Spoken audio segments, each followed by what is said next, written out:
on to the December PRC meeting. Started a little bit late, but it's okay. We've got meeting quorum, which is great. Jill, if you'd like, I can get started on the meeting rules. Yeah, the meeting is hereby called to order. Please go ahead with the. All right. So again, good evening, everyone, and welcome to the December Park and Recreation Commission meeting. My name is Marco Rivero, and I am the staff liaison to the PRC.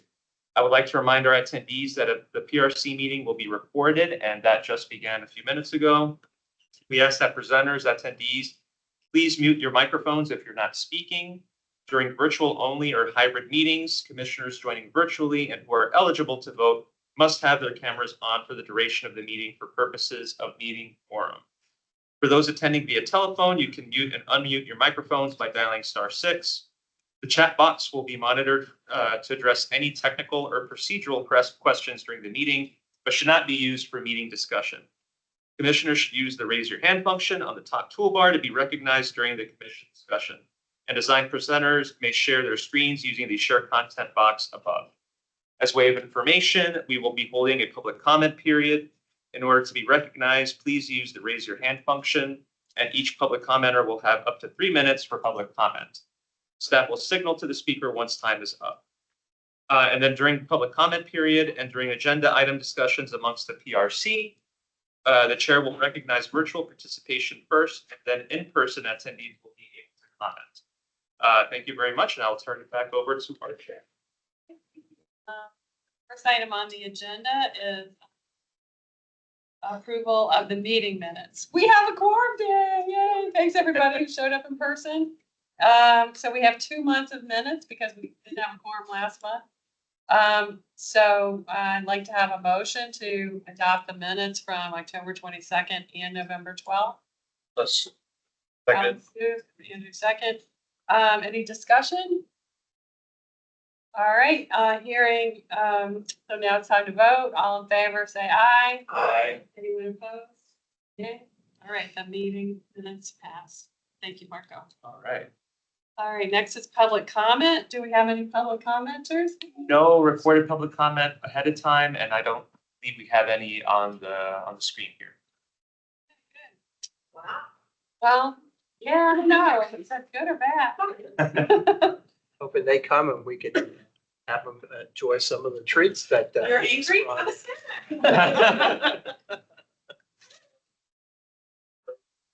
Good, I was the latest person. We make quorum, no problem. Just Gordon. Get that. Yeah, I think so. All right, is everybody, so, have treats. So please help yourselves, informal a little bit today. So right now, the thing on the agenda is the Kenmore Middle School field renovations update. Yes, and I think we have Bernadette Bouillon on the call. Bernadette? Hello, good evening. How's everyone tonight? Good. Well, glad to be here. I'm Bernadette Grillon. I'm hoping that my colleague, Tim McIntosh, will join us. There we go, just in time. We will be just briefly going over the Kenmore project for you. And Tim is available, and I'd like him maybe just to start and kind of give us some introductory points. Sure. Sure. Sorry about being a little late here. Good evening. Tim McIntosh. I'm in the Parks Development Division. And I just want to thank you all, first of all, for having us here this evening to go through the Kenmore project. We've been working on this for quite some time. We've done a lot of outreach to different I guess, outlets, if you will. We've done presentations to several user groups. We've done presentations to the Glen Carlin Civic Association. We've also gone through our first online engagement, which took place over the summer, I believe, or late summer, early fall. And we are slated to go and do our next engagement right after the first of the year. So we're really excited about this project. It's been well received and looking forward to sharing with you tonight. So that's it for me. I'll pass it over to Bernadette. Thanks for having me. Sure. Great. Thanks, Tim. I'm going to go ahead and share my screen. Give me one quick second. I'm just going to do a really quick overview and kind of orientation, just in case there may be some folks who are not fully familiar with where the project site is. So it's right here in the center of the screen, and I'm assuming everyone can see my screen. Yes. Okay, perfect. Thank you. So on the north or the top of the page is Route 50 or Arlington Boulevard. This kind of yellow black line is representing the County Fairfax line. The white building on the upper right is the Kenmore Middle School. The building here on the lower right, lower center of the page and the parking lot is the Carlin Spring Elementary School. And this is Carlin Spring Road. So now I'm going to just move over to the actual concept. Great. So as Tim said, we had a lot of great outreach and we received fantastic feedback. It was very helpful hearing from all of the different stakeholders.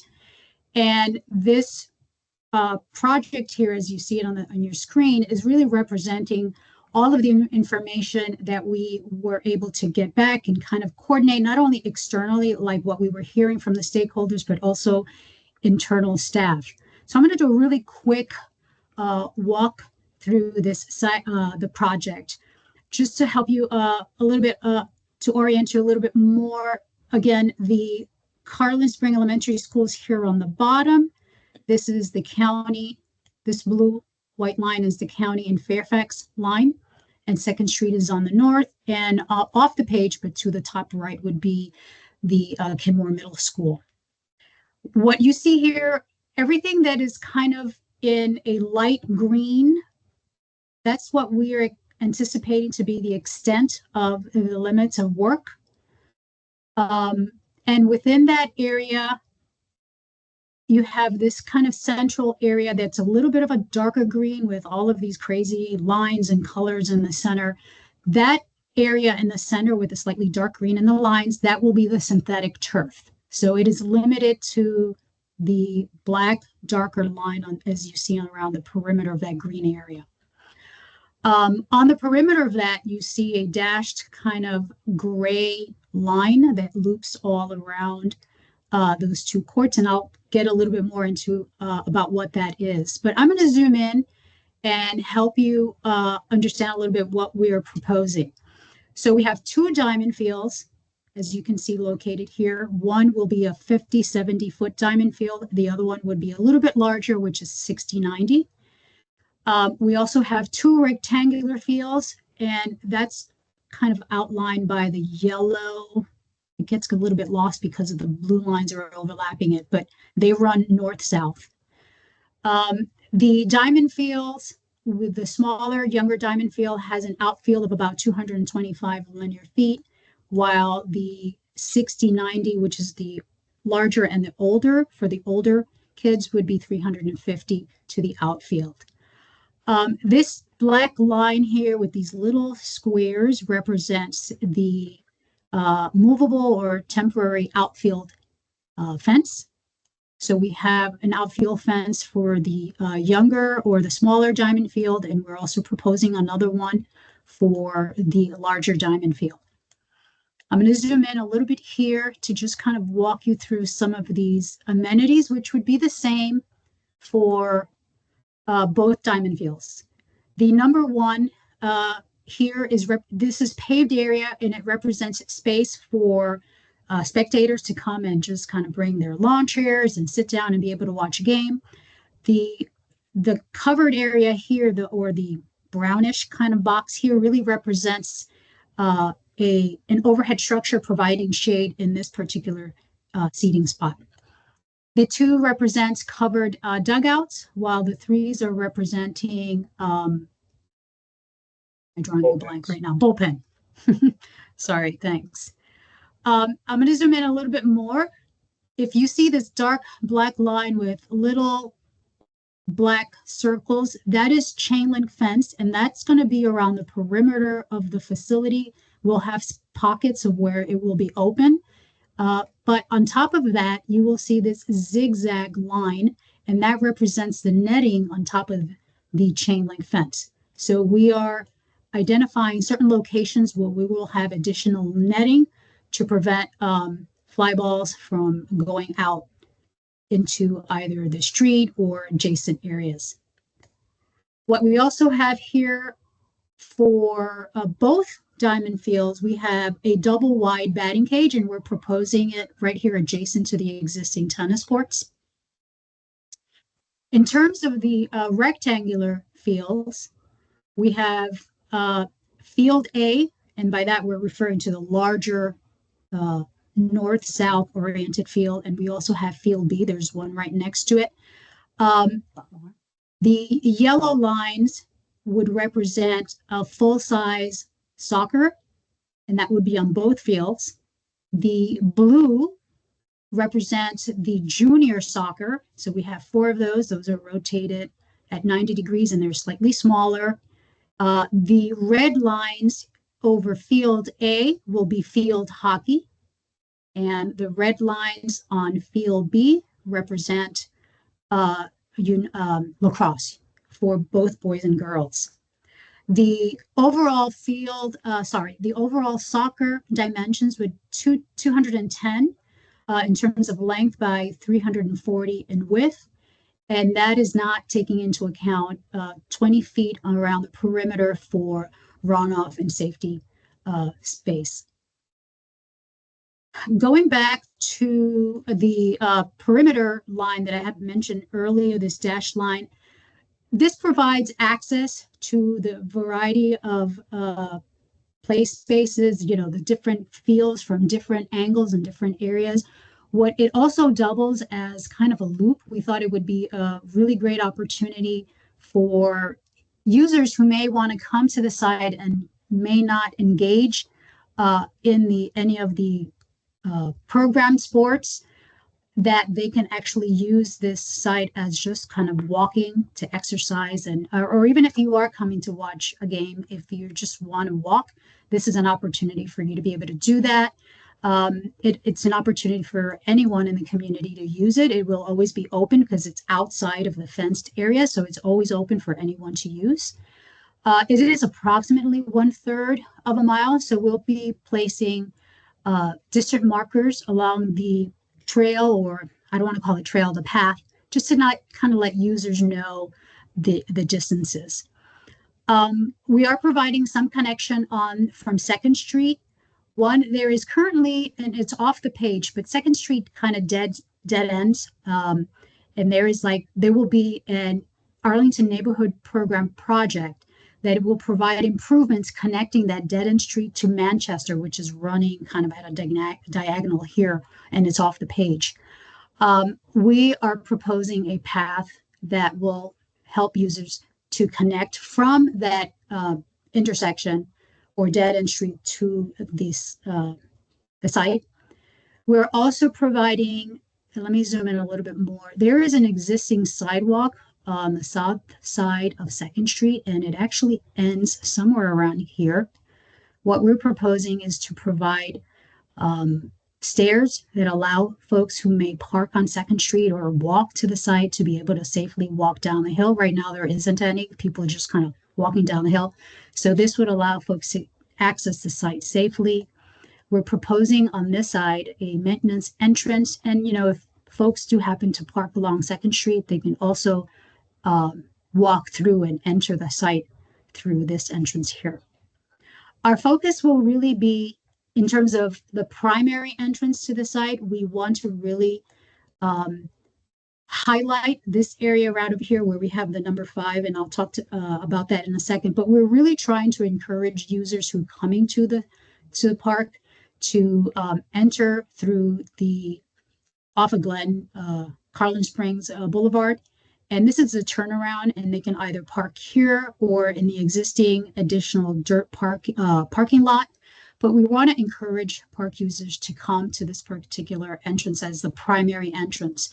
The number 5 here is really representing, we have some donors, some donations from the sport user groups. And in this particular area, we are working with them to develop some sort of donor feature that acknowledges the donations. There is also another area that we want to, Is that a question? No, okay. I do want to point that there is also another point of access. There is Carlin Spring Elementary School has a parking lot and it's off of Glen Carlin Road. And one of the feedback we received from folks was providing some sort of connection to that parking lot, which is underutilized. So there is actually a asphalt path from the field that connects to it, but it's not really well defined. And in some areas, it may not necessarily be properly lit. So what we're proposing is we're going to make some a proper connection to that path, provide signs letting folks know that it's there, and we will be exploring the need for any kind of like low path lighting if necessary. Tim, did I miss anything? Oh, one more thing. Sorry, I just realized this. We will also be providing access to the existing restroom that are here, and that's what this path is here. I think I've covered most of what we're proposing. What I do want to say in terms of the program and the outfield fence, we have worked close with our facilities staff and our programming staff, and what they're proposing at the moment is that the outfield fence will be put up once a year and taken down once a year. So the temporary outfield fences will be up from mid-February to mid-July. That is when they anticipate the diamond season to be taking place. And then it will be down for the remainder of the year. One of the things that we really wanted to work hard and make sure we included was that the placement of the outfield fence for the larger diamond field, as you can see, kind of starts here at the bottom and then it just follows roughly the 300-foot line. It flattens out a little bit, but when it gets to the section, it kind of goes up straight north, and obviously it'll make the outfield a little bit longer here. But the reason behind that was to allow at least field B, the larger rectangular field line in field B, to be available during the time that the outfield fence for the larger diamond field is up. So at any point in time, field B can be used year round. Field A, obviously, unfortunately, does not have that opportunity because of the lower diamond field. But at least by orienting the outer field in this configuration, it allows field B to be in use even while the temporary field fence is out. I think I've covered it all.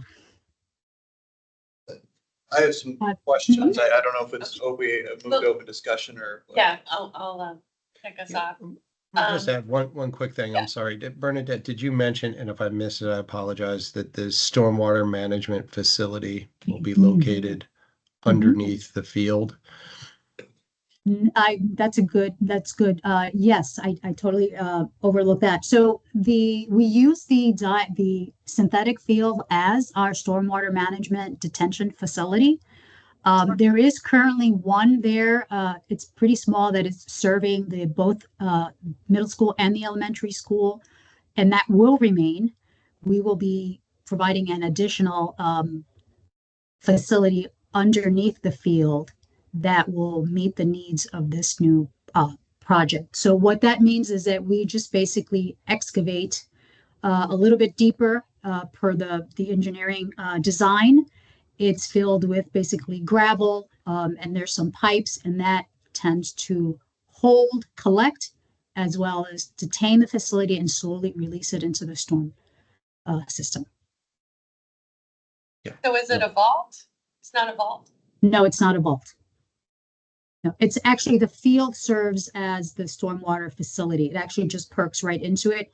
It serves like very similar to pervious paving when we have pavers on top of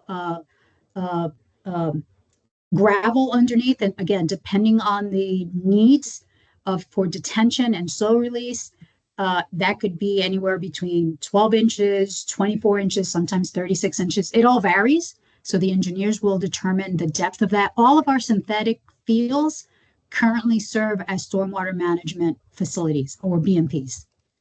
Was it considered to put a vault underneath there to serve a greater area, even beyond the field area, like they have at Cardinal? Mhm. At the moment, we haven't fully developed all of the stormwater management design has not really been finalized. What we're looking at, we may not, let's say we just needed to meet the stormwater management for this particular project, it probably wouldn't take the entire site. So what we are exploring is how can we expand the stormwater management capacity or the limits of the BMP? What is the cost associated to that and how much more, I guess, credits it can provide us with? So we are, to answer your question, we're not considering a vault, but we are exploring how to utilize the entire site as a stormwater management facility. Okay, thank you. Mhm. I just have a few more questions and then I'll open it up to the floor. I noticed you have at least one site there where you're talking about tree removal. What is Mhm. the net loss or gain of trees? Good question. I do not have the full net loss. What we're losing, what we anticipate losing are these circles in red down here. These are, so it's 1, 2, I believe. Did we calculate how many? No, we didn't count. So we I have 1, think it 2, was 3, 4, around 5, 10, 6, 7, 8, Bernadette. 9, 10. Yes. Yeah, I think 10, it was around 10. possibly maybe 10 or 11. Yeah. So we worked with our urban forestry and we looked at uh, the kind of impact that the project would have on existing trees. And we wanted to reduce the impact, again, on our natural, on our tree and canopy. And this was the location where it was minimal impact. Here on the north, we have slopes, so it's very difficult to push the field further up north. There's also underground utilities and stormwater management or storm structures and lines that are running. So we were not able to push the field upward. We can't really push it further to the left, basically due just because of the size of the fields or the way they're oriented. But there's also a series of trees here.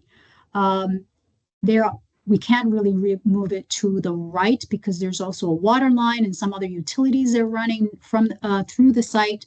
So after we kind of explored all the existing infrastructure, we kind of landed as here as the best placement with minimal impact on trees. One of the great things is that we have some room in these areas to add probably more trees than our tree replacement policy will require. Does that help? Wait, oh, so you're adding trees? Yes, we will be adding trees.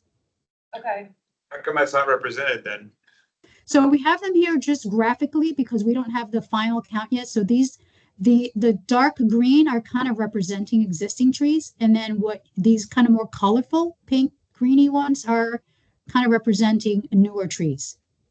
Huh, okay. This is not, it's not a final plan. The landscape tree planting plan is not final, neither is the landscaping plan either. So we're still working on that because a lot of that is going to depend on the final layout of the field or fields. Will we get that in the next update? The PRC get that in the next update?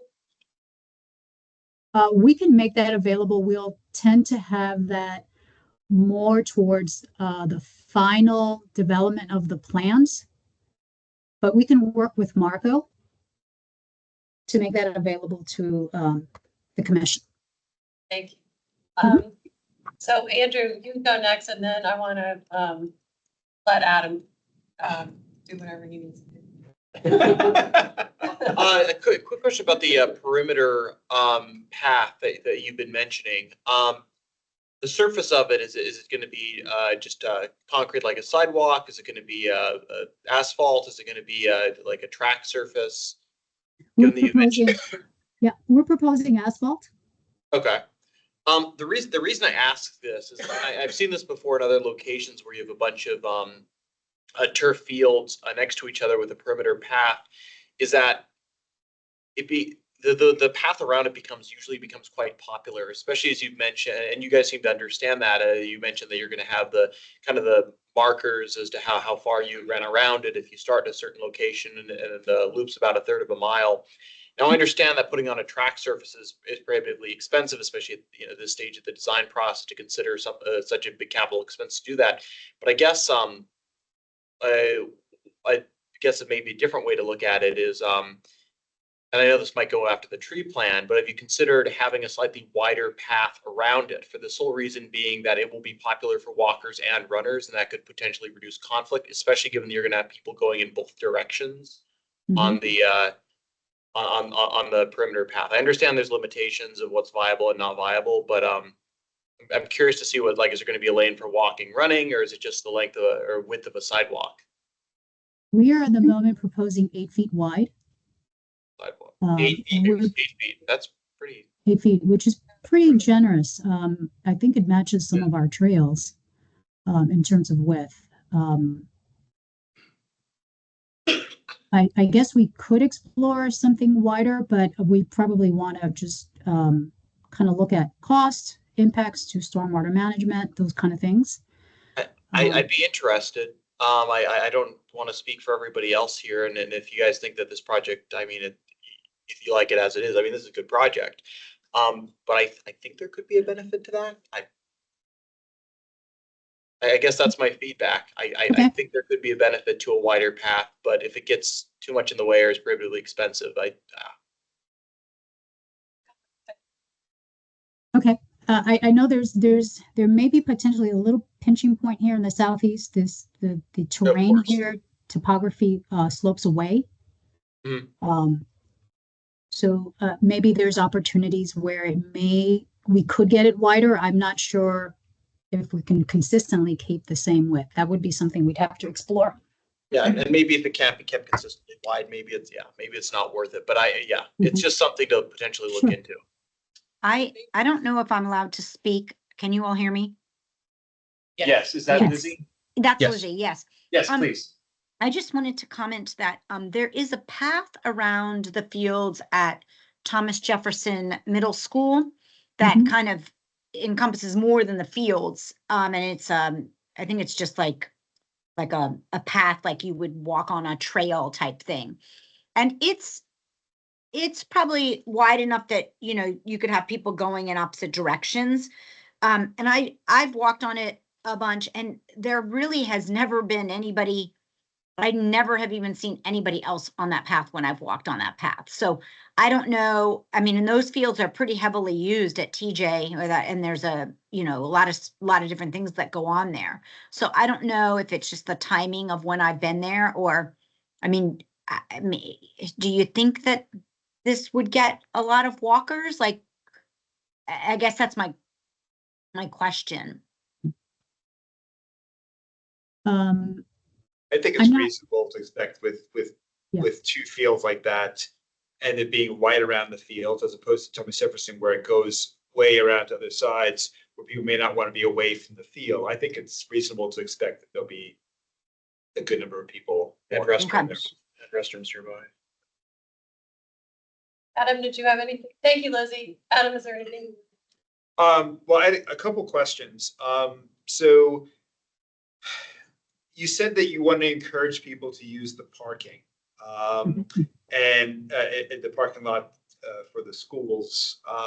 And I know this came up at the user group session that you had over the summer. Has there been any development in terms of considerations for that traffic light that's at Carlin Springs and the impact of this this field and your encouragement of people using that? People find that very frustrating to get, especially out of that area. And so I would think that a lot of people would probably try to use Second Street. And kind of related to that is you seem to have a lot of options for people to get to the fields from Second Street. So it doesn't seem like you're discouraging people from coming from Second Street and parking on Second Street. So you've got the two north-south paths, and you've added that. I don't remember seeing that one before on the northwest corner. And I'm just wondering how that's compatible with or encouraging people to not park on Second Street and use Second Street. So, I don't know, Tim, you may want to help us out a little bit. Well, I would at least want to jump in and talk about the light. Is that Adam? I'm sorry, I can't Yeah. see. You can be, yeah, say Adam. We did connect with our transportation engineering and operations bureau about that light. And we spoke with Dan Neighbors, who's the bureau chief.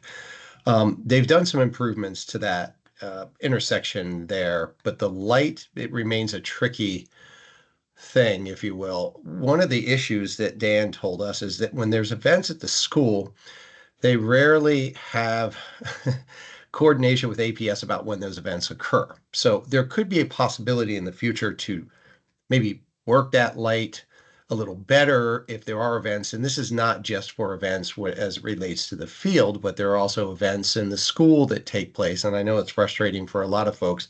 So I think in some ways, there could be some better coordination between APS and the county when we do have events to perhaps change that lighting cycle when those events are over so people can get in and out a little quicker. Easier said than done, but we did discuss it with them. They're well aware of the challenges to get out there. They're also well aware of the Second Street issue, and I think one of the things that we've encouraged them to do is perhaps when the time comes, it's really hard for them to do a study on a street prior to a project. They can get some baseline information and data and metrics, but they also need to see how things operate once a facility is built. So I don't know that I have a perfect answer for you. I guess what I would say is we're definitely in communication with our transportation folks to try to convey to them what some of these issues are that we heard from the user group and from the Glen Carlin neighborhood. Thanks, Adam. And then the issue about having so many ways to get to the field from Second Street, but wanting to encourage people to use the parking lot. Well, that's a good point. We're not extending the sidewalk along Second Street. We're keeping it where it is, where it ends currently. Part of that is one, because there's a number of trees along that edge, and we don't want to have any kind of impact on those trees. This is a proposed maintenance access. There's ways that at the moment that we could probably block that off, but again, it all will remain open. It's not like we're fencing anything along Second Street. So technically, even if we removed these entrances, or at least this one, people will park along Second Street and just walk right through the site. The only way to really discourage or stop that would be to fence it, and I don't think that is appropriate. What we are trying to do is improve the entrance from, at least once you get into the site. We understand there's going to be challenges coming from the street into the site, but we are trying to encourage more, trying to provide better access from this turnaround area here, this circle drop-off area, to improve connectivity from parking in the Kenmore or the little dirt parking lot, or even the Carlin Spring, this little parking lot here. We're trying to provide better access because currently right now there isn't really a whole lot of paths that connect to the fields. The fields don't even have any paths leading to them. So we're trying to improve that connectivity here. And we're also trying to improve the connectivity to the elementary school parking lot. So we're going to encourage folks to park there and be able to access the fields from that location. So we know it's underutilized. It's not very well lit. So we're hoping that these improvements will encourage folks to use that parking lot a little bit more. Okay, Thank you. great. And then, Tim, just to follow up on your response, thank you. I'm glad you guys were able to connect with them. One thing to maybe consider is having using the weight plate technology where it can detect when there are more cars that are waiting to get out, and using that as a mechanism for increasing the amount of time that the light's green to get out of that location. Okay. And I would say, as far as the Second Street entrance, I mean, the one to remove, if you're going to remove one, I'd say would probably be the one in the northeast part of there, the one with the stairs. That also might cut down some expenses. if you didn't have to build stairs.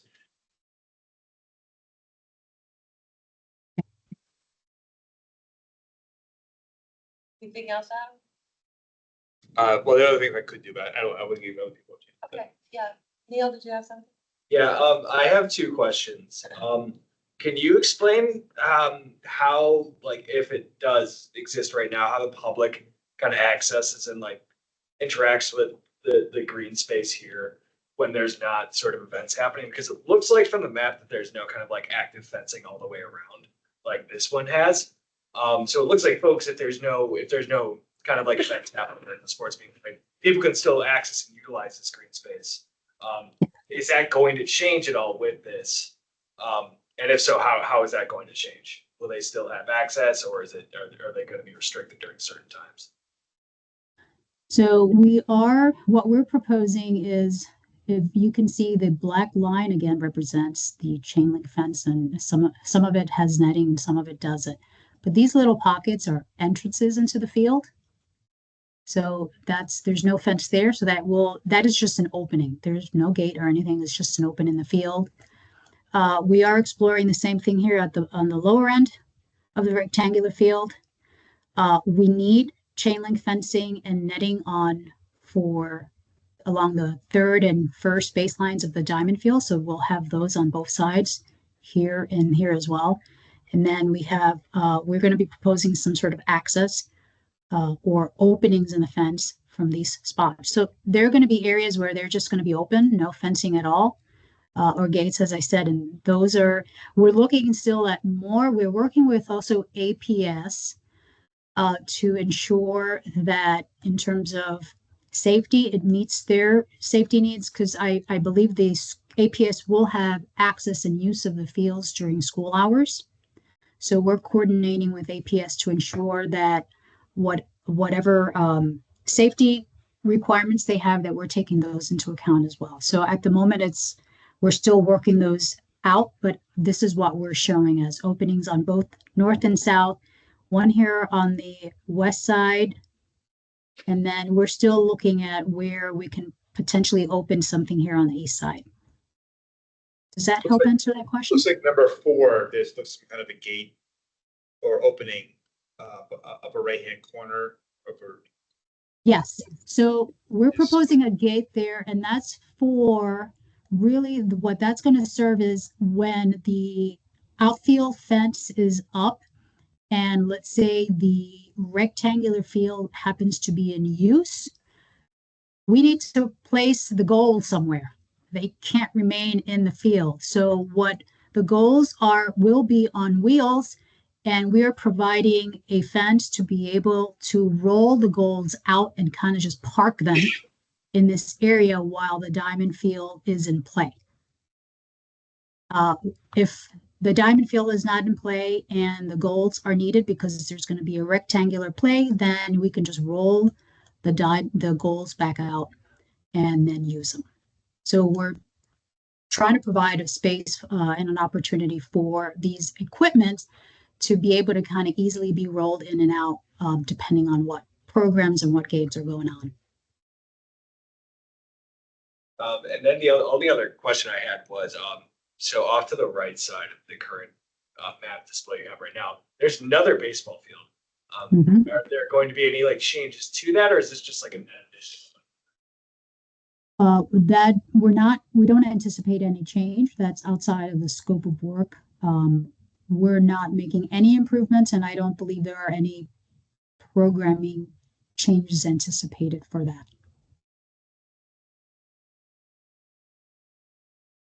Does that answer, or at least get to did I understand the question correctly?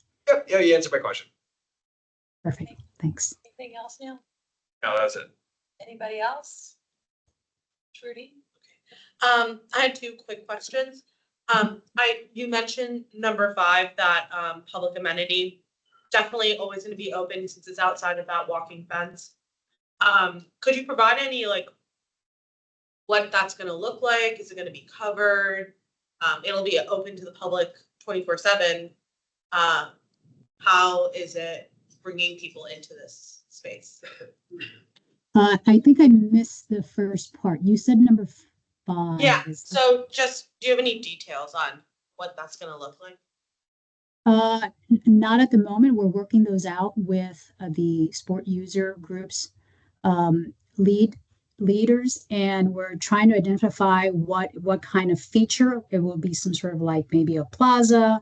Will there be a feature donor wall? Something we're working on different concepts that acknowledge the donors, and we're looking at incorporating, will there be some seating? Will there be some landscaping? All of those, probably all of the above, will be incorporated into this kind of area. We'll also look at one way of maybe a kind of a feature, an entry feature that helps identify the site in conjunction with that donor wall. So we're exploring a number of things at the moment. Wonderful. I think a suggestion that I would love to make would to have a portion or all of it be covered. It could be a great way of continuing to invite people into this space as the main entrance, a great place to stand if it's raining, or you're waiting for a car to come and pick you up for like a kiss and ride situation. So something like that should include a covered, if not all covered portion. In addition to all the other great things you just said. I love seating, other things as well. Yeah. Okay. Thank you. My second question is so you mentioned where the goals go when we're playing the Diamond Sports. Where does the removable outfield line go when we're not using? So we're looking at a current design and type of fencing that has wheels on it. So our facilities folks will be able to roll that out and hopefully roll it out or roll it in. And we are locating some sort of structure here where they'll be able to just easily bring it and store it there. This is probably not the final size of the structure. We're working with the manufacturer of the product to just understand the full extent, but it's basically, it flattens. So it's really simple to have, it's about 6 feet tall. It's really easy. It flattens. So even though they have the wheels, it flattens. It'll have a brace in the back, which just picks up and it just makes it a really flat. It's like chain link panels per se. So they're easily rolled in and out and stored. So we're proposing storing them somewhere here. Okay, my suggestion there would just be that that storage facility is able to hold both the goalposts and the removable fence. That just would provide us a little bit of flexibility if like the vendor changes and we have to go with a different model, or we for some reason want to use the field without any of those things on it. Okay. What's the name of the manufacturer and the product that you're looking at? Off the top of my head, I can't remember. I can provide that to Marco and he can share that with you. William. Yes, what's the nature of the donation and how much was it? And is this something that you do with other parks? I'll go ahead and jump into that. So the donation is from two different groups. One is from the Arlington Soccer Association, and the other one is from the Arlington Sports Foundation. Each organization has committed to contributing $1 million towards the project. They have a fee schedule that they need to submit those funds to the county by. There are two separate MOAs that were adopted by the board. I believe it was in September of this year. And it could be a model for how we get some additional private donations in the future. So I think that remains to be seen. To answer that part of your question, I think we will always look to partner with private entities when we can. So those are the two organizations, and they have determined to raise their money in different ways. And one of them is getting some foundation money, and then there's also going to be smaller money they get from individual donors. And the Arlington Soccer Association, I believe they have been raising the funds for quite some time to come up with their share of the cost. The total cost of the project that we have in the CIP is roughly, I think it was roughly around 10 million, Bernadette, does that sound right? Or maybe a little more? I think it's just under. but it's Just under. hovering somewhere close to the 10. Yes. Yeah, it might be right there. I think you're right, maybe 9.8. So the $2 million is a significant contribution for this project, which we're really excited about.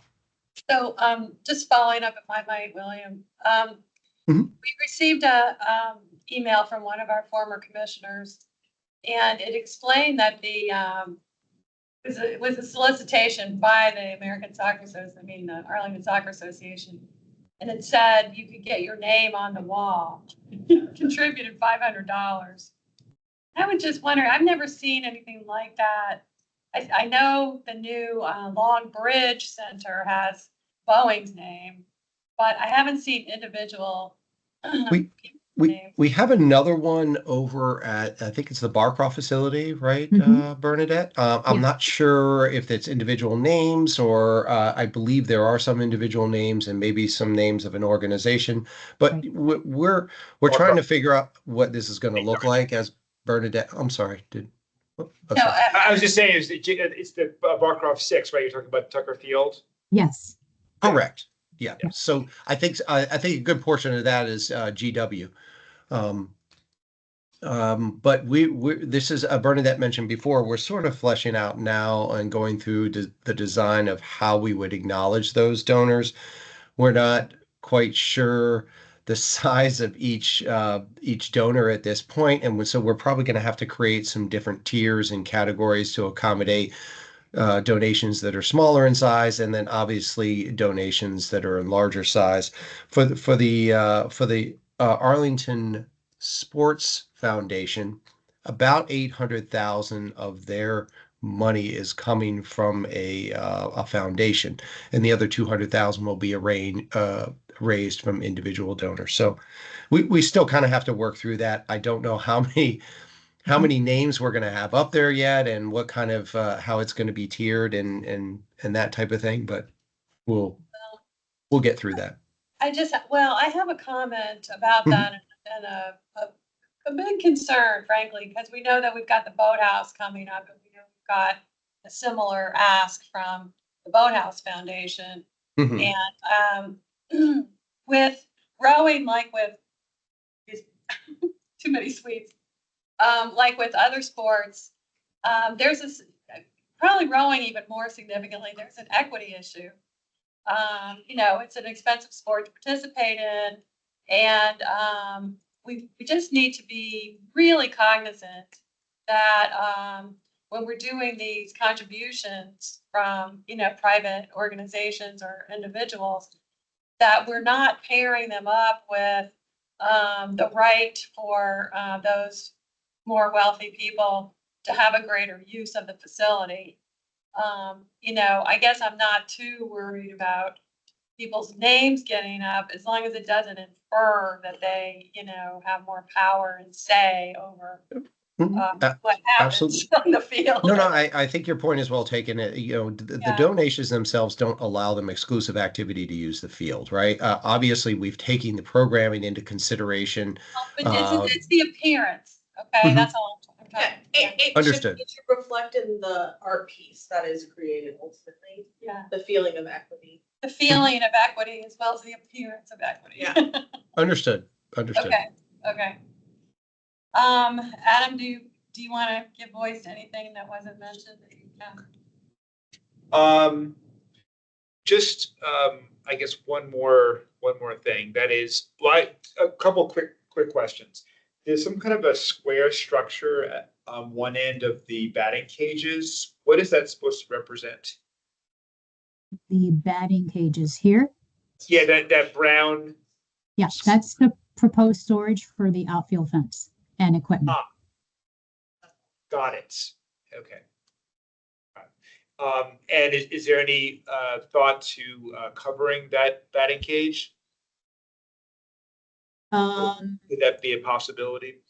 I think we're looking into that. Okay.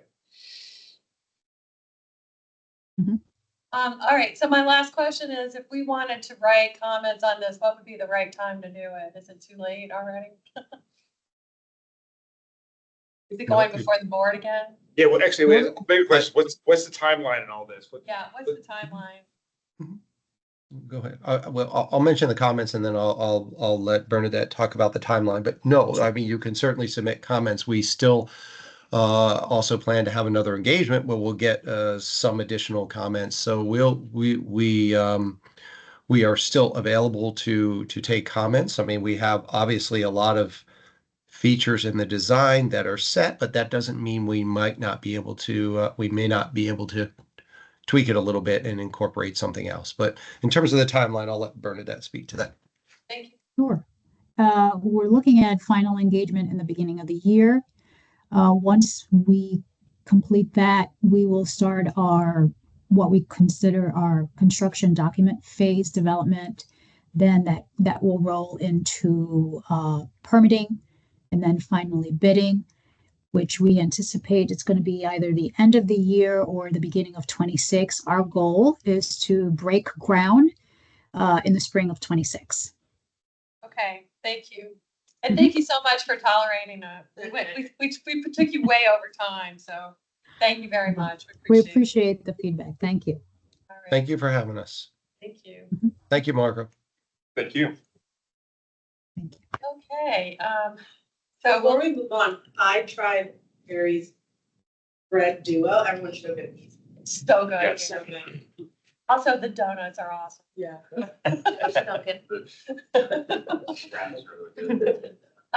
Tonight we have our special guest, Glenn Tobin. Thank you for coming. And are you ready to, give us? Yeah, I can give you, where's the best place for me to go? Up to the front of the room, probably? Can everybody, yeah, you want to do that? Okay. I'll just, Whoever's, yeah, I'll just grab a chair at the end of the table. just keep in mind that whoever is watching later on Zoom. Your head. Well, actually, let's see. We can see. I can go wherever you Can't win them all. Okay, all right. So, thank you all for having me. I didn't aspire to have a need to talk to the Parks and Rec Commission. And I think everybody knows, but just by way of background, a part of Arlington County is recognized as one of the most diverse, most biodiverse regions in the country. And not everyone actually understands that, but there's a region called the Potomac Gorge, starts above Great Falls and extends down to Teddy Roosevelt Island. It's basically the land on both sides of the Potomac River. And it's been recognized by the National Park Service as like a truly special and unique geological and biological region of the country. I've spent a ton of time working with other volunteers as well as in a planned project that's been funded by the National Park Service to help remove invasives and to allow the natural ecosystems to re-express themselves. Been working on it for a number of years, had some really remarkable success. The land is incredibly rich along the river, and that really helps. So much to my surprise, at the beginning of October, I came across an area where the forest, natural native forest, had been literally removed. I knew the forest very well. I've been in it hundreds of times, probably several acres in dimension, and there were no logs, there were no branches. It was gone. We kind of raised an alarm. I thought it was a mistake, honestly, at first. But it turns out that it was intentional. The Park Service was trying to improve the views for drivers along the parkway. A road that has safety problems and people commuting basically 60 miles an hour. And noise, And noise, yeah. So the premise of the entire project is just ludicrous on its start, but it was justified because of they were trying to restore to historic conditions views along the river. And historic didn't mean 1900 or 1850 or 1610. It meant as of the time the Park Service or the park roadway was built in the 1950s. And because they had to take down a lot of trees, there was actually quite lovely views as part of constructing the parkway. So they used that as the justification for taking the So we raised an alarm, and there was a very large outcry from a whole bunch of people.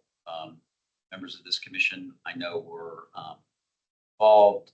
Susan Cunningham got quite actively engaged. Representative Byers' office got very actively engaged. Noah Simon. And basically, much to everybody's surprise, we forced the Park Service to stop further cutting of trees. They finished about half of a 600 tree removal. So they had taken about 300 trees out. And just to show you where this is, maybe jump to the next slide. I'm sure he's got control. So this is Fort C.F. Smith Park here. This is Windy Run Park here, and this is Spout Run down here. So essentially what you have is piece parts going up the parkway, where they had basically taken the trees out, basically from the roadway down to almost down to the water. Go to the next page just to get a visual image of it. Circles are basically the same spot in the picture. This was on September 8th. That was on October 13th. And you can kind of see the forest is gone. There are a couple trees left, but the forest was removed. Go to the next slide quickly. This is another view of kind of the area that had been a forest previously, which had been eliminated. And the Park Service justified this work in part because they were going to remove invasive trees, which were problematic, which everybody would have supported. But if you go to the next slide, it was pretty apparent that this forest was mostly native. And oddly enough, they had left invasive trees right at the edge of the areas where they had stopped cutting, kind of just 100% destroying the premise that the objective was to remove invasive trees. It wasn't a mistake. It was an intentional action, and horrific. Quite under what set of circumstances? Thankfully, they stopped, so they didn't continue going up to Donald's Run, but they planned to do so. So they had, before they started the work, they had not done an environmental assessment of this work, which is required under federal law. And so basically, the reason they stopped is we pointed out to them that they were violating federal law by taking these trees down. They couldn't deny that. And so they stopped. They're now going to go back and try to do the compliance, or do the necessary work that they should have done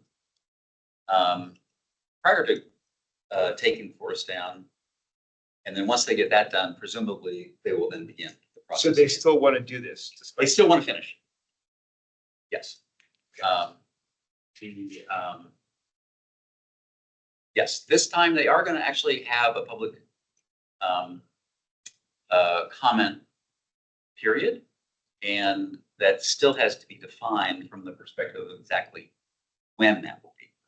But we're anticipating sometime in the first half of the year, they will try to complete this process again, so they can then proceed with the plan to, and there's still money in their budget to take down the rest of the trees. So maybe jump to the next page if you mind. Oh, I just should say there's a ton of people that got involved in this, and I was kind of the epicenter, but it was really the effort of lots and lots and lots of people. We did get some good media coverage, which I don't think hurt, and then there was 8 environmental organizations that also logged in and sent a joint letter to the Park Service. So the question that I think for us as citizens of Arlington is, what can we do to stop this? It's National Park Service land. They don't have to abide by Arlington County or Virginia laws. So go to the next page. So we're forming a coordinating group of kind of people who want to make sure this doesn't go and are prepared to try to stop it. Trying to understand the process. They have not decided yet. But really, I was surprised at the impact that Susan Cunningham had in the initiative, because she just generated lots of attention. And so as we think about Arlingtonians trying to protect this beautiful, beautiful natural area along the river, I think the Parks and Rec Commission can play a role in terms of by trying to just keep the drumbeat going of publicity and communication about this. There may be a board, kind of the board as a whole. It might be appropriate for the commissions to support the board sending a letter. Kind of anything that we can do, I think, to keep visibility on it and let the Park Service know that no one's stopped paying attention would be extremely, extremely helpful, even though, again, there's no direct jurisdiction that the county has here. Are people, the coordinating group, are they trying to set up meetings or have they set up meetings with the leadership at NPS? We will, John Byer and all that? yeah. No assignment is going to be in the coordinating group from Byer's office. It's been great in terms of being helpful. So I think we're at this stage just getting organized, but I anticipate that we will be sending a letter to the Park Service inquiring us what the process is, a formal letter that I'm hoping will go out next week, go out still at the end of this week and get all the organizations to sign on. And part of that is to request, a direct meeting with the superintendent of the park. Would it be helpful if we asked the county board to be at that meeting? There's a meeting. I don't know. That's a great question. Susan would definitely attend. I'm sure, yeah, it would make sense. Do we need to write a letter in order to get someone to attend? Or could that letter is that letter the moment that we're providing our feedback to Susan, for example? Yeah. In preparation for her joining your meeting. Yep. We hear you're joining this meeting. This is our feelings about this. Yeah, that would be, the lever that we would need. I think we Is that could. okay? We wouldn't specify exactly. We wouldn't specify who would attend, so we could certainly have Cunningham join. Or somebody else the board's been quite vocal on this topic. Well, let me just open it up to the discussion and see if people, let me just preface opening it up with saying, we have to walk in our lane. We're not allowed to, as a PRC commission, we're not allowed to write directly to the National Park Service. And just as background, one of the commissions recently got shut down for going outside their lane. Love it. So we can't talk directly to the Park Service as the Park and Rec Commission. We can do it. But we are charged with providing advice to the county board. And so we can write to them on anything. We really feel strongly about this. We want you, county board, to please go to this meeting and please sign on to the request for the meeting, but whatever else. So let me now open it up to Andrew's hand. Yeah, kind of my point was I do want to exercise caution on this for as noble or as much as we agree with whatever the intent of this is.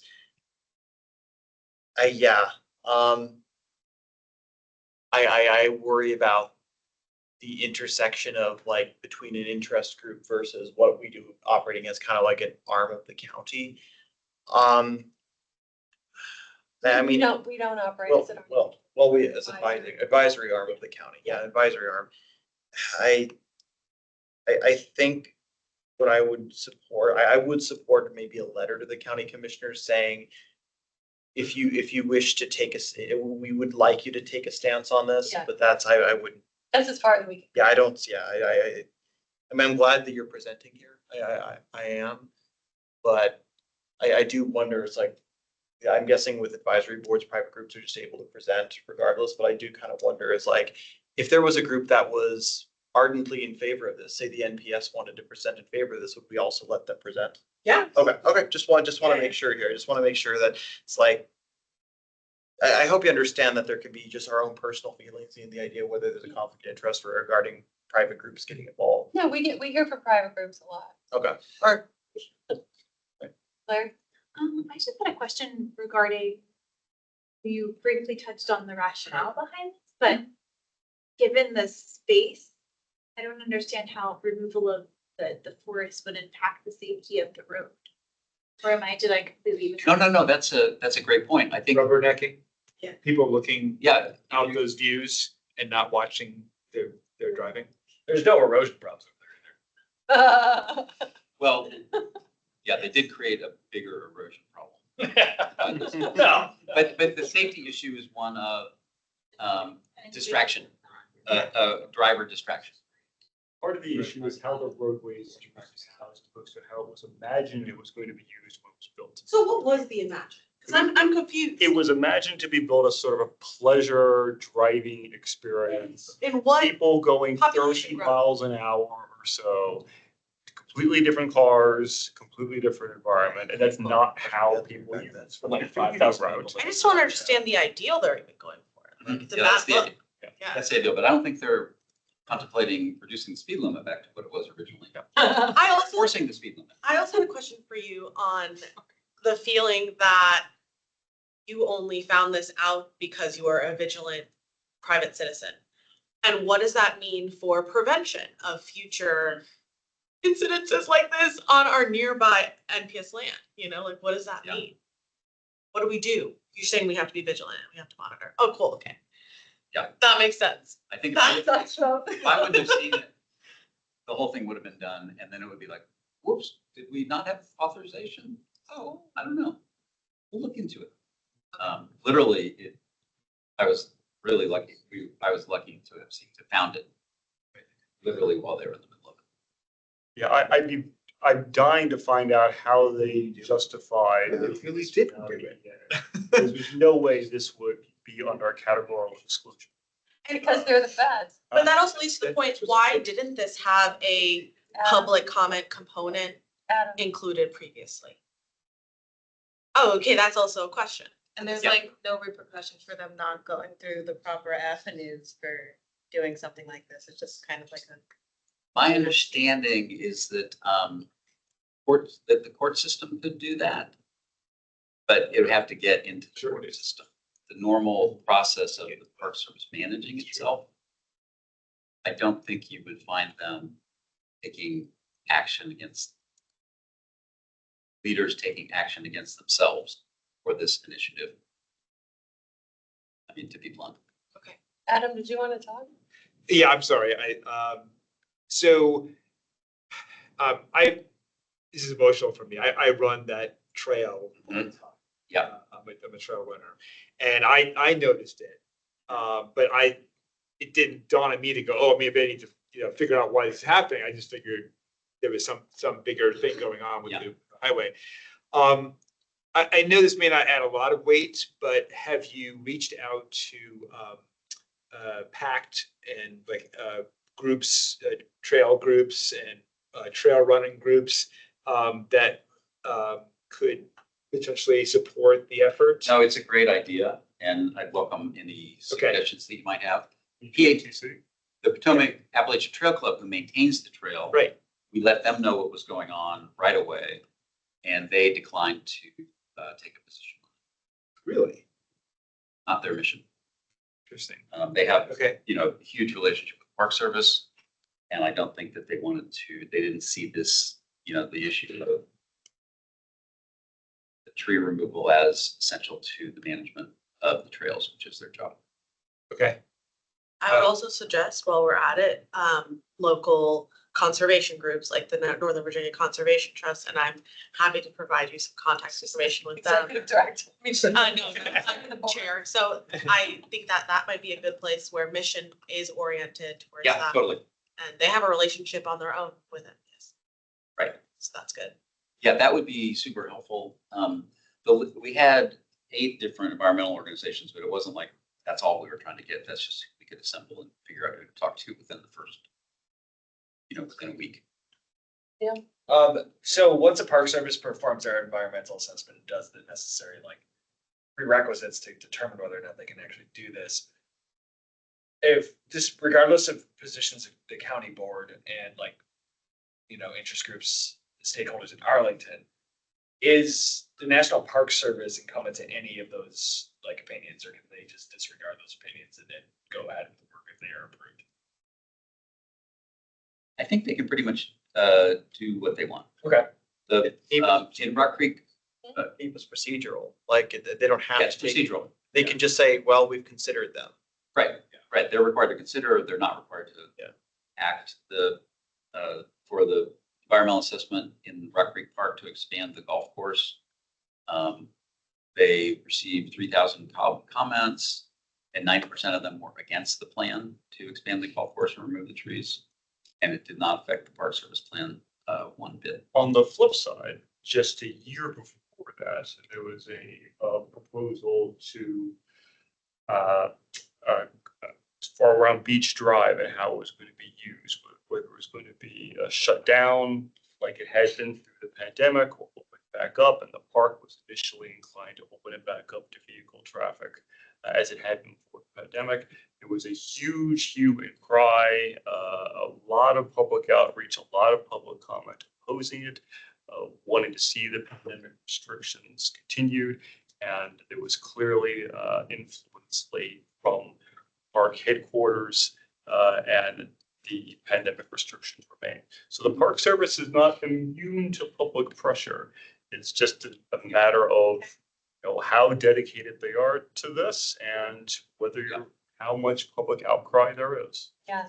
I think that's a fair point. Well, one question I have in my mind, which I intend to ask at the tree canopy meeting on Thursday night, which Vincent, our urban tree forester, is leading, and I've sent out the email, the link to everybody, is how does this affect, the tree canopy cover that Arlington is trying to achieve of 40%.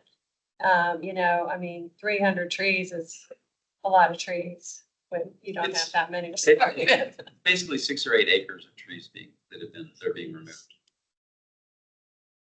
So I'm assuming that comes out of the numerator and the denominator stays the same. So Logic is not. Do we know anything about the forces on the other side of who pushed the Park Service to actually do this, and would presumably continue to be putting pressure on it? We don't really know. It's a good point. The justification was entirely based on a study from 2014 about, the restoring the magnificent views in the national parks. And this was one of them, to restore the magnificent. And this was wrapped into presumably the work they would do on the parkway while they're out there. Right. There's this huge project on the parkway to redo it.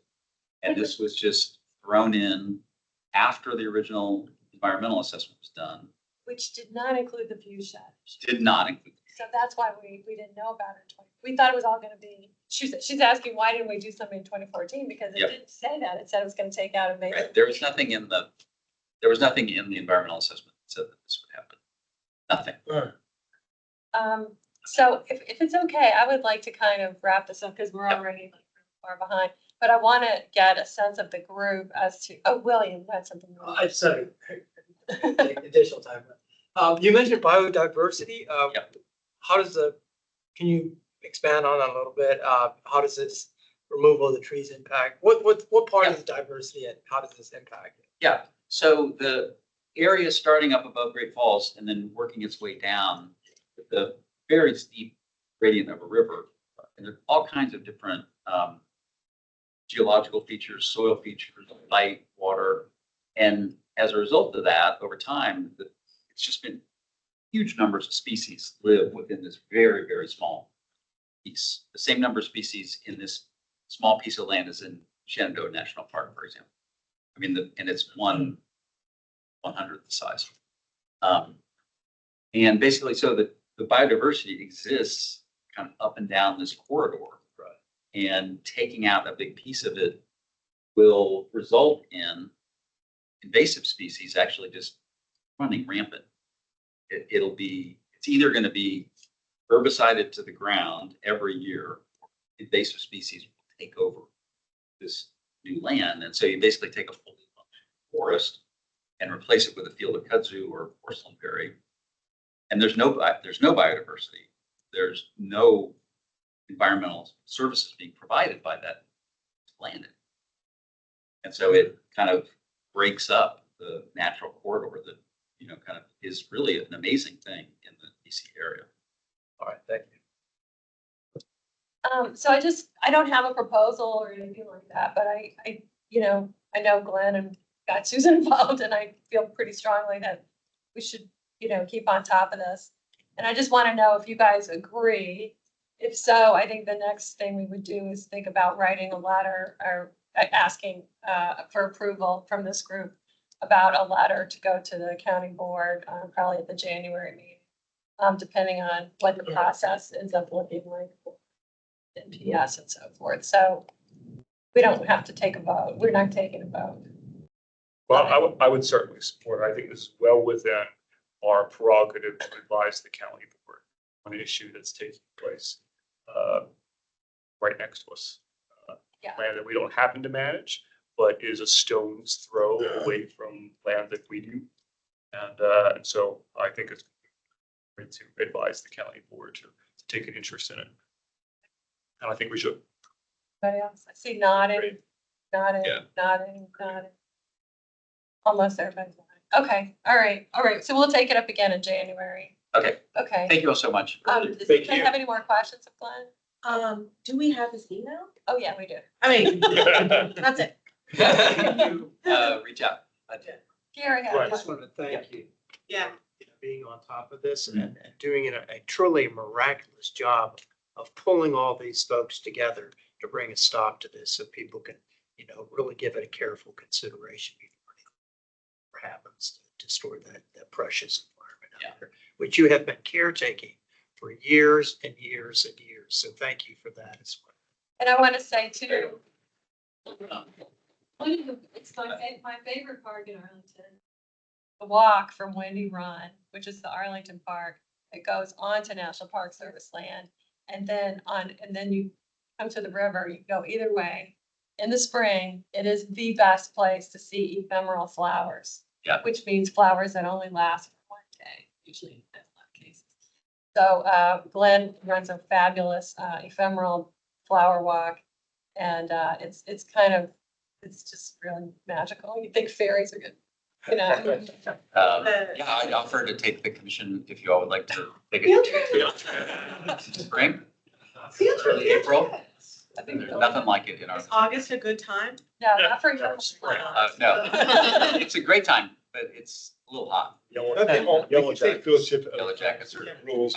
Yeah, we could. Thank All you. right, thank you. Doesn't have to be a meeting. It could be outside the meeting. Okay, definitely do. Yeah. Okay. I'm joining if you do that. All right, next up on the agenda is the dates for the 2025. Oh, actually, the year-end report. Oh, man. Okay. Wait, where? Oh, here we are. Action plan. Okay. So I sent everybody the drafts of the work plan and for 2025 and the annual report for 2024. I wanted to make sure Daniel wrote to me and had me insert the thing about the master transportation plan. I want to make sure there wasn't anybody else who thought something was missing that we should make sure is included. So then in terms of the work plan, I wanted to highlight that we added working with Arlington Public Schools this year as a focus group area that we want to try to work with them on their field, not their fields, but their open space, making sure it's, biodiverse and so forth. We continued with the stormwater emphasis that we added in last year. And is there anything we should take out? Anybody noticed?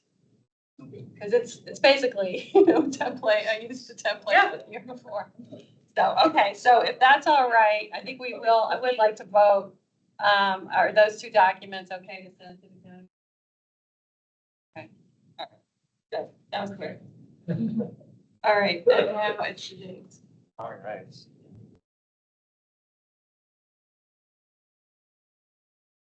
Notes here, and I will It changed. reshare.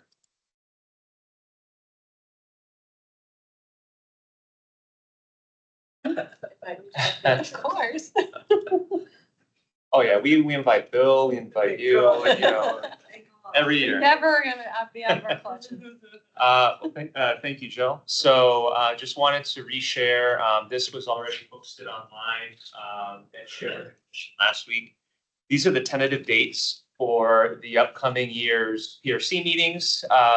One big difference here is we have an additional virtual only meeting that has been reflected on the, schedule, and that's because of the allowance that we received from the General Assembly last July, adding for more of those virtual meetings. So we're going to have one every quarter.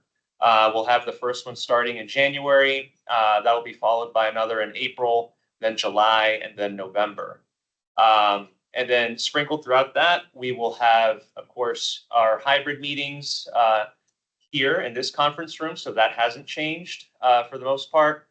And then in February and March, we're considering potential dates, whether it be during our meeting date or during the Sports Commission's meeting date, which is typically that Thursday, to have a joint PRC and Sports Commission meeting. So right now, we're looking at potentially a date in February or in March. We'll have more information on that as the weeks go by, and we're actually coordinating with the Sports Commission's staff liaison, their commission chair, along with Jill and others in order to get that going. So once we have more information, we'll share that with the commission.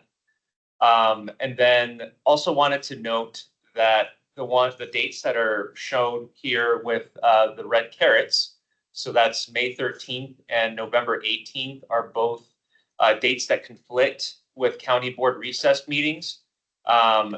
For the 13th, the reason why that date is chosen is because we're actually targeting pushing forward with the Bill Thomas Park Volunteer Award ceremony earlier. So actually to where it was typically. So we typically had that honor during the spring season. So we're gonna move back to that. And we're actually working with our comms team and others in order to get that going. I actually have a meeting with them next week to discuss how that'll all be laid out. So probably within the next month or so, Jill and everyone else will have an update as to how that may look. And then who could potentially participate in that as well from this commission. So that was like a pandemic. Yeah, so during the pandemic, well, number one, we had to recognize like 3 years worth Right. of honorees. So we had to schedule that, and typically, and we've never done that before with 3. So organizing that, getting that together, forming the committee, all of that took longer than expected. So that's why we started doing all of that in October. And we continued on with that for the next, I think, year or two. And then again, now 2025 schedule, we're going to move forward with bringing that back to May, which is where it was before that. So honoring the 2024 awardee. So we'll do that for May of next year. November 18th, that's a conflicting date as well. November 11th would have been our early PRC meeting, but again, that is Veterans Day, so we won't be able to meet on that day. So we'll be meeting the week after that. And that's it for my end, unless there's any questions. Do we vote on this? No, this is just for your information. And then in terms of the when this could be finalized, the county board has its year, I guess it's beginning of the year meeting. I believe it's on the 2nd or the 3rd. I'm not sure. They'll finalize their schedule at that meeting. That'll actually be the new county board members' first official meeting as well, JD Spain, as well as others. So they'll be acting on that schedule. And then once that's finalized, we will finalize this meeting schedule as well. Do you even know if the charters are on deck? That's a good question. I can look into that. And I meant to mention to you, that letter that we sent to the county supporting our charter is not on our website. But I don't know if it should be because it's a draft. That's So I don't true. know, Yeah. but we approved it. Okay, any discussion on the dates? All right, so now we're going to member reports. Well, I'm sorry, we have the staff report. Did anybody have any questions about the staff report? It was sent out do you want to highlight? Sure. The only thing I would like to highlight is, and we've spoken, Gary and Jill, about the Gateway Park master plan going to the board on Saturday. So that'll be the first item on the regular agenda at the Saturday meeting. Should we talk now about the letter that we sent out, was it yesterday or today? That Gary together with our comments. Did anybody disagree or on that or? Question, sir. Yeah, good letter, Gary. Thank you for doing Yeah. that. Sure. Okay, now going to member reports. Thank you, William. It's so good to have somebody here who knows what's going on with the 55 plus. Yes. And I'm thinking, it might be kind of interesting to get a staff person, like this Aurora Hills issue is kind of interesting, you know, to come and talk to us about. Sure. Did do I do that or? you No, guys no, do I'm that? just curious if Yeah. people would be interested in hearing from that. Yeah. Yeah, so we can put that on our plan for sometime in 2025. We honestly used to prioritize having a presentation from the 55 plus program personally. I totally remember. So now we can bring it back. Okay, so let's remember, prod me if. Sure. it's- But thank you for the report. And thank you, Neil, for the report on the Forestry Commission. And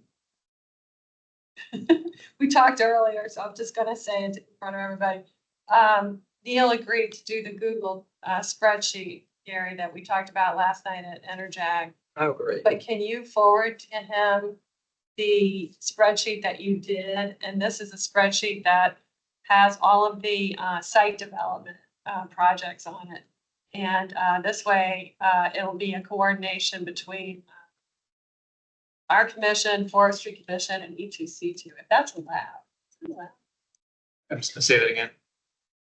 We'll talk about it later. Yeah. But the idea is to have a Google Drive so that if somebody on PRC is going to a site development meeting, that also a Forestry Commission person is going to, they can discuss it among themselves before they go to the meeting so that, you know, to make sure they're not Oh, I conflicting feel what with you each mean. other or what. But I don't think.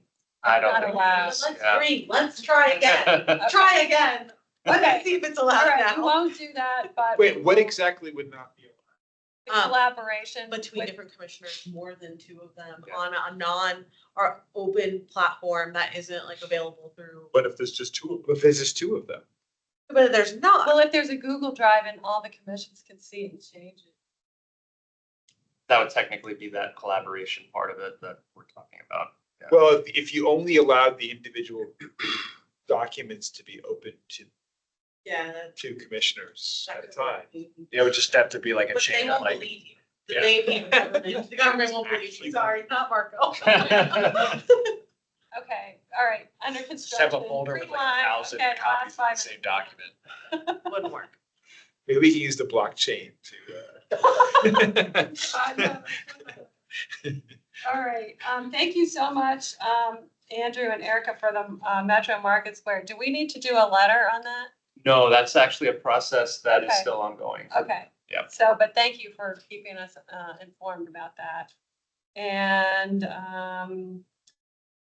let's see. Is there anything else anybody wants to highlight? Thank you, Neil, for the pedestrian advisory update. Oh, sorry, I didn't let you answer. Does anybody have anything to move? Okay. We do have a couple of things that have vacancies. We have 2 new studies. One is the Courthouse Road Special Glup, and the other one is the Wilson Boulevard, Clarendon Square. Gary and I raised our hands because one of them is actually coming up next Wednesday. Is anybody else interested in doing these? What's the Clarendon Square? That is a new site plan project for the building that's existing there now, which I believe is an office building with the retail component on the bottom. Yeah. That's now going to be a new project for actually a residential building with retail. Yeah. You down for that one? Awesome, thank you. And I'll be your second? Yeah. Okay, perfect. Are these in person or online? Normally there's 2 meetings for each site plan. One of the 2 meetings has to do with our issues, but you kind of have to look at the fine print to see which one it is. unless it's a park. The parks are, you know. Yeah. But, and then, if you have a good reason, you can go on Zoom. But you have to say so before you go. And also, just so that everyone is aware, whenever a new project is coming forward, what I'm trying to do now is also provide a link to the project page. Adam, that was your suggestion. Thank you very much. So whenever that comes up, you can see all the information there as well. Thank you, Marco. Yep. How about the courthouse? Is anybody, it's a special glop. Somebody more smarter than me say what a glop is. The general land use plan. I am not smarter. I don't know what that, So it's a kind of like if you can think of it as a site and then a region and then something bigger like Langston Boulevard. It's the middle size, right? Okay. So it's a general idea of how that courthouse room area should be dipped up, but. Well, Gary, I'll back you up if we don't get it. All right. Okay, thank you. And so the Gateway Park letter, we already discussed that. We already discussed the National Park Service letter, which to the county board, not to the Park Service, which would be next at the next meeting. But the last thing I want to talk about, Gary and I have been through so I don't know if you know this, but we have monthly check-in meetings with Susan Cunningham, who is the liaison for us to the county board. And in the course of those meetings, we were encouraged to investigate Friends of the Parks and resuscitating Friends of the Parks or looking into Friends of Arlington Parks or stuff like that. Especially since we know the Boathouse Foundation is being requested to come up with about $2 million for the boathouse, you know, and we have this other situation where the soccer and this, you know, the donation from the sports community for the Kenmore Fields. So in the course of that, and one of the other reasons for doing it was to make it easier land acquisition by the county, so that it was felt that maybe it could be. So Gary and I have been doing a little research. We had 2 meetings with Jane and her staff, and then we met with the Northern Virginia Conservation Trust, which Trudy is the chair of that board, and their staff, as well as Jane and Susan Cunningham.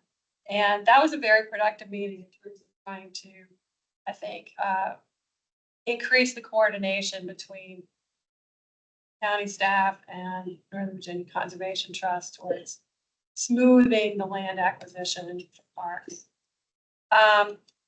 So, however, the rest.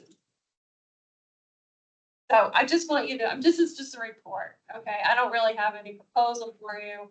I don't have any strong feelings either about. Jill, could you back up for a minute? Yeah. So you're saying that county board members encouraged you to do research about how to set up a Friends of the Parks organization? I wouldn't say that.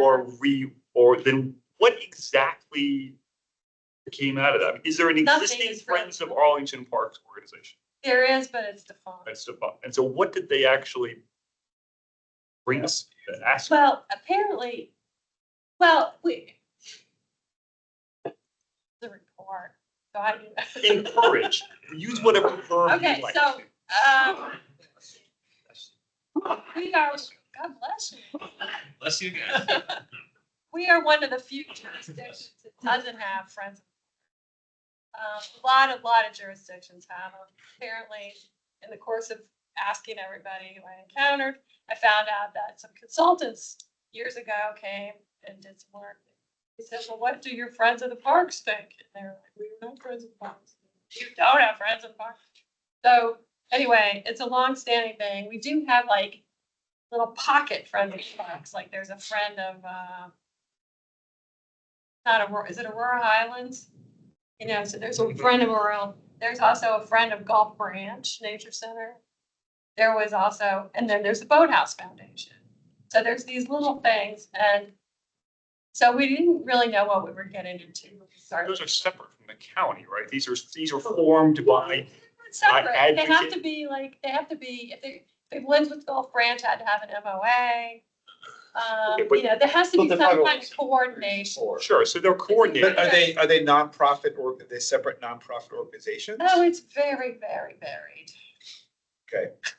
Well, how are they It incorporated? just seems that usually those organizations start outside of the governmental body and then coordinate and build that relationship with that. They aren't formed from the county.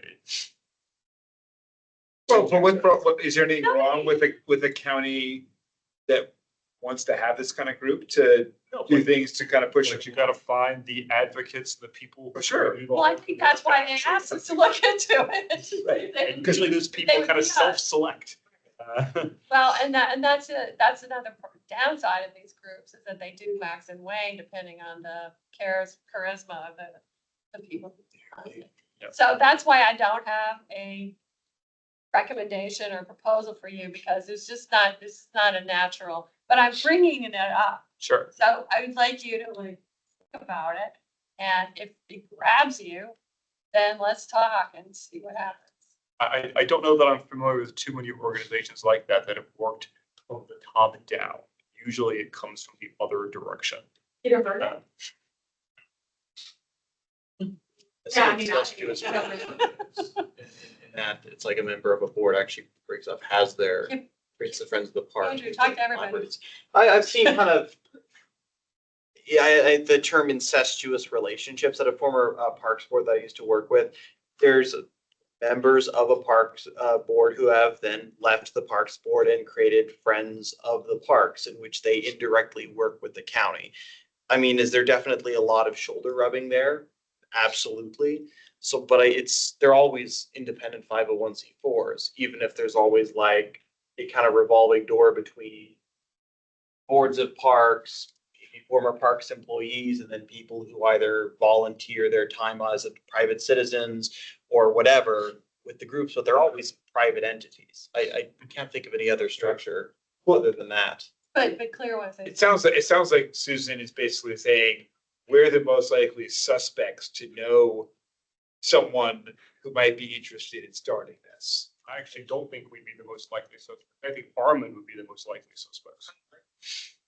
Well, I don't know who else she asked. Yeah. She asked me, Okay. so this. We are is one our- of the likely suspects. Claire. I was just gonna ask, is it like a park stewardship group? Friends of the Park? I'm It's not a thing. Yeah, So that if you already want it to exists. be and you want to go with it, let's go. Yeah.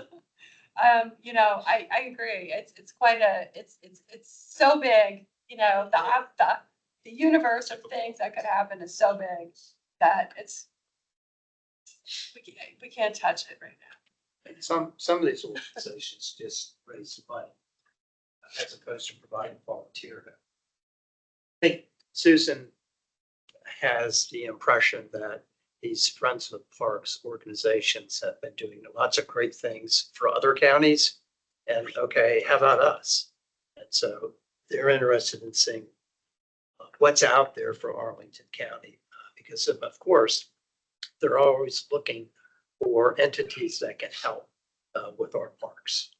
So and that's where they were coming from. Okay.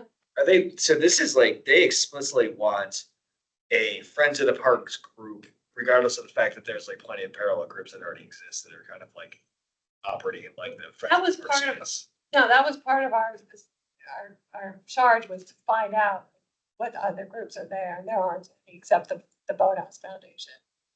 So, I mean, the Gulf Branch one is pretty much, it's there, but it's unlicensed.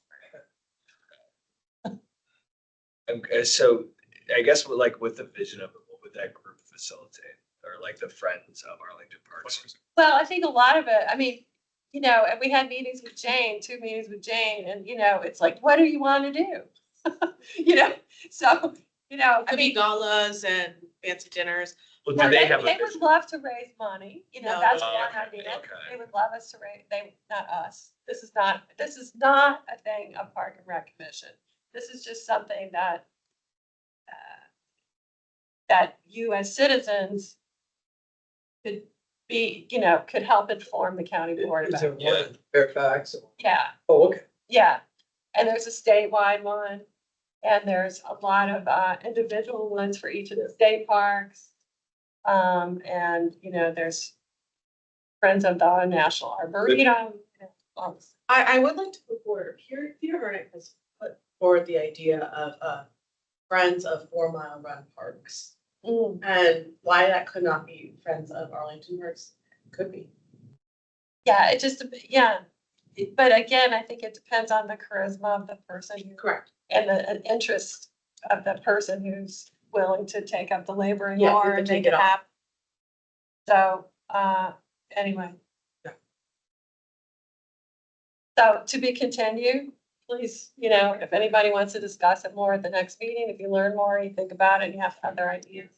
But I just wanted you to know that these conversations happened and, where we are. Appreciate it. Okay, anything else on the written agenda? Adam, Not on the written agenda. Not on the written agenda, but. I have just a quick thing. So I didn't realize this, but I guess I've been appointed to be the Sports Commission liaison. You didn't know? No, it's fine. I thought it was something that I had to officially, that now that it's Will you? open. Yes, no, I'm happy to do that. We knight you. Right, it's fine. It's fine.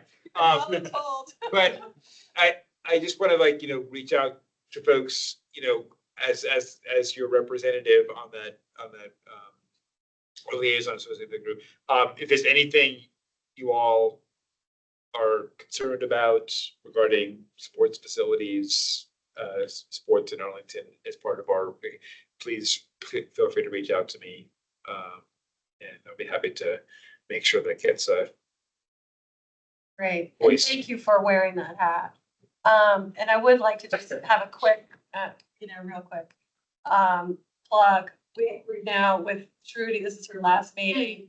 Mark Lincoln's, the last meeting was last week, and we had a resignation. Andriana Lynn has decided to resign because she's going to graduate school. So she will not be among us anymore. So we have 3 openings. So if you know of anybody, please encourage them to apply, especially some sports people. Adam's got the whole sports thing on his back. All right, is there anything else on the written agenda? So given that this is Trudy's last meeting, we have a little bit of a presentation.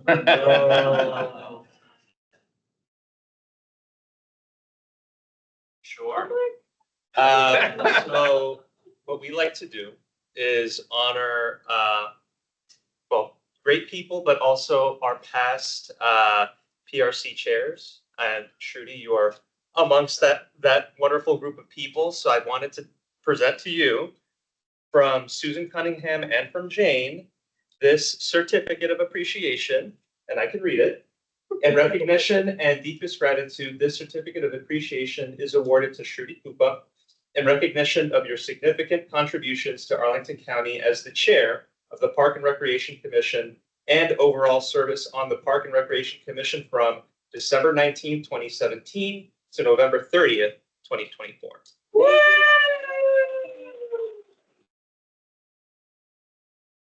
Thanks. Absolutely. And I just want to say it's been great working with you, and thank you so much for everything that you've done within the commission. Same, Marco, love you. Trudy has been an amazing mentor to me. She started at the commission when she was a baby? Yeah, like 25. 25, and she's just grown and to the point where we can run the whole world, I'm sure. Oh my God. We will, we will look for you to do fantastic things at the Northern Virginia Conservation Trust. And we fully expect you to be at all of our field trips. Definitely. So thank you so much for all that dedication. Thank you, guys. Yeah. I have loved my time on the Parks and Recreation Commission. If you haven't already heard me talk about it, I really do like it. And I think it's an opportunity many young people should be doing. And I started as a renter. And I love Arlington a lot, but I am part of that group of people who it passes through. And I think that needs to be represented, so I Absolutely. appreciate the opportunity to. Well, we appreciate you, Trudy, so much. So-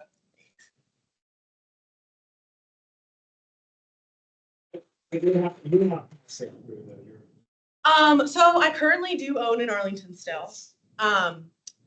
I think it will be a early Q2 move from Arlington. Okay. Still trying to like finalize some things, but I will be leaving soon. I know, but I mean, I probably will still own for a couple more quarters, let's say. We'll see how long that takes. But yeah, I think we're gonna move to Herndon. Herndon. Yeah. From Fairfax County. I'm from Reston. And another one from Arlington gets another person. I know. Herndon, Yeah. I believe that. I'll put We'll have a PRC sub propaganda Arlington. in my yeah. We'll have a sub Arlington community out in Herndon. Yeah, there you go. Honestly, it's a lot. You can start a Friends of Arlington Parks. That's so true. That's so true. I'll have to be ready. Oh, my goodness. All right, well, on that note, unless there's anything else, I'll adjourn the meeting and invite everybody to. Enjoy some more snacks. Have some more snacks. Meeting is adjourned. And have a great holiday season too. Yeah. Yes. Okay. Yeah. So that is. okay, so you guys. Thank you, everyone. Yes. The conservation of the land, it's primarily, I'm guessing,